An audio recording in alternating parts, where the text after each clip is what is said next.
Assalomu alaykum. Ishlab chiqarish boshlayotganda uskuna, ya'ni obорудование olishga shoshilmang. Qo'l bilan qilib bo'lmaydigan ishga shundoq ham uskuna olasiz.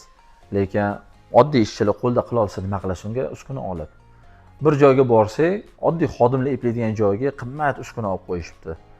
Bir korxonada bitta, ikkita oddiy ishchilar shundoq olib taxlab qo'yadigan joyga $200,000 robot olishibdi.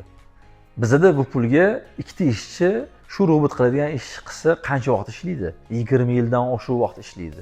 Bungacha haliga robot yaroqsiz holga kelib bo'ladi. Bu befoyda ish.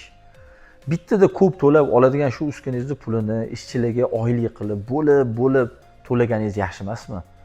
Ko'p korxonalarga boramiz, aksariyat joyida 10, 20, 80% gacha uskunalarni ishlamay chang bosayotganini guvohi bo'lamiz. Chunki to'liq ehtiyoj bo'lmasdan turib, hali u ob'yomga chiqmasdan ba'zi joylarda ertaga ishlatamiz deb kerak emas uskunalar olingan. Siz uskunani rosa taqalganda oling. Shuni olsam ishni foydani 2-3x ga oshiraman degan paytda oling. Agar qimmatroq uskuna bo'lsa 3 ta smenada ishlating. Shunda ham ulgurmasa, keyin ikkinchisini olsangiz bo'ladi. Va yana uskuna oladigan paytda darhol chet davlatga yugurmang.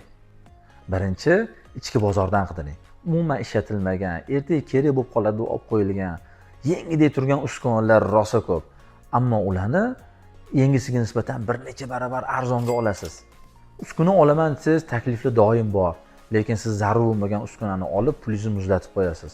Undan ko'ra shu pulingiz xom ashyoda, mahsulotda eng yaxshi qo'lingizda naqd tursin. Shunda har qanday keyingi ishga tayyor turasiz. Eng muhimi, harakatdan to'xtamang. Nimaiki harakatdan to'xtasa, chirishga qarab ketadi. Salomat bo'ling.